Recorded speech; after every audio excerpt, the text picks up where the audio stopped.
Assalamualaikum warahmatullahi wabarakatuh. Saya Juan Fabian Haidar Ali. Di sini saya akan memberikan ceramah sedikit tentang berpikir secara kritis dan demokratis dalam surah Al-Imran ayat 159. Sebelumnya itu puji syukur kita panjatkan atas kehadirat Allah Subhanahu wa taala sehingga kita masih dapat mengikuti pelajaran hingga hari ini. Jadi pertama-tama saya itu akan membacakan surah dari Al-Imran ayat 159. Auzubillahi minasyaitonirrajim. Bismillahirrahmanirrahim.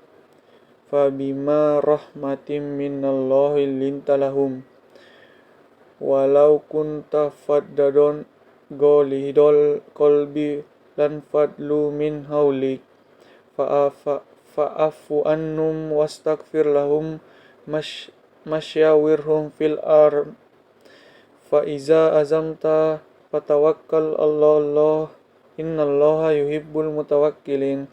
Yang artinya maka disebabkanlah rahmat dari Allah lah kamu berlaku lemah lembut terhadap mereka.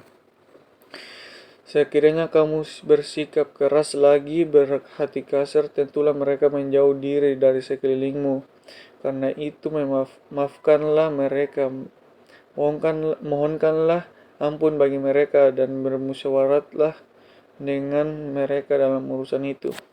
Kemudian apabila kamu telah membulatkan tekad, maka bertawakallah kepada Allah. Sesungguhnya Allah menyukai orang-orang yang bertawakal kepadanya. Ya, kita masuk ke materinya, yaitu apa itu berpikir kritis. Jadi berpikir kritis itu adalah sebuah tindakan menanggapi informasi yang kita terima dengan mempertimbangkan seluruh aspek terkait informasi tersebut. Berpikir kritis merupakan hal yang harus dilakukan oleh setiap orang ketika menerima informasi. Dengan berpikir secara kritis, kita dapat menanggapi makna dan hikmah di balik semua ciptaan Allah Subhanahu wa taala dan menghindari sesuatu yang berbahaya. Adapun hadis yang mengenai bersikap kritis dari Abu Ya'la yaitu dari Syadat Ibnu Aus. Rasulullah Shallallahu alaihi wasallam bersabda, orang yang cerdas adalah orang yang mampu mengintrospeksi dirinya dan suka beramal untuk kehidupannya setelah mati. Sedangkan orang yang lemah adalah orang yang selalu mengikuti hawa nafsu dan berharap pada Allah dengan harapan yang kosong. Habis riwayat At-Tirmidzi dan beliau berkata hadis hasan. Nilai-nilai demokrasi dalam Quran surat Al-Imran ayat 159 menurut tafsir Al-Azhar karya Hamka yang termanifestasikan dalam perintah bermusyawarah dalam kehidupan, khususnya dalam hal hubungan manusia. Wujud dari musyawarah yang dicontohkan oleh Nabi adalah dengan berdialog bersama dalam memutuskan sebuah permasalahan. Sebagai pemerintah bermusyawarah, ayat tersebut juga mengandung nilai lemah lembut dalam bertutur kata pemaaf dan perintah untuk bertawakal kepada Allah. Konsepsi musyawarah dalam Islam harus dilandasi dengan nilai-nilai kemanusiaan dan nilai-nilai transendental atau ketuhanan. Kedua implementasinya dalam pendidikan agama Islam mencakup fungsi dan tugas pendidik untuk bersikap terbuka dan mengedepankan sikap dialogis dalam proses pembelajaran. Di samping itu, pendidikan agama Islam didesain dengan memberikan ruang bagi individu untuk mengenal pengetahuan dan mengembangkan kemampuan dan potensi agar tercipta manusia yang fitrah dan sesuai dengan potensinya.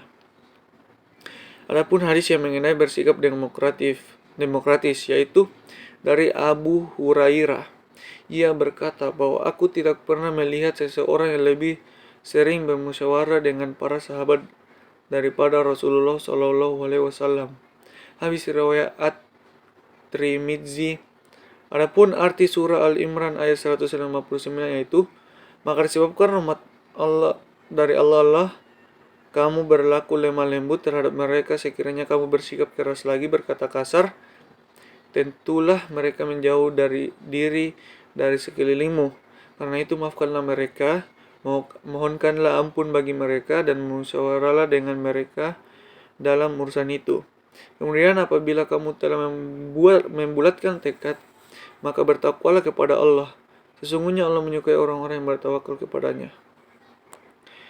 Selanjutnya itu adapun kandungan dari Quran surat Al-Imran ayat 159, yaitu 1. Menganjurkan umat muslim untuk memaafkan dan bermusyawarah dalam mengambil keputusan. Jadi, bermusyawarah dengan hati dingin, tidak dalam keadaan emosi dan dendam untuk mengambil keputusan terhadap suatu perkara. Yang kedua itu, dapat dilihat dari ayat tersebut bahwa Nabi Muhammad merupakan sosok yang menyelesaikan masalah dengan jalan musyawarah diiringi dengan sifat pemaaf dan lemah lembut. Terapkan hal ini pada kehidupan sehari-hari agar bisa menjalani hidup dengan damai. Yang ketiga itu, mengajak seluruh umat muslim untuk selalu bertawakal, sebab barang siapa yang bertawakal akan senantiasa disayangi oleh Allah Subhanahu wa taala. Yang keempat itu, memohon kepada Allah Subhanahu wa taala merupakan cara agar memiliki hati yang lemah lembut. Semoga dengan terus memohon melalui doa, Allah Subhanahu wa taala memberikan rahmat tersebut. Cukup sekian dari saya. Kurang dan lebihnya mohon dimaafkan.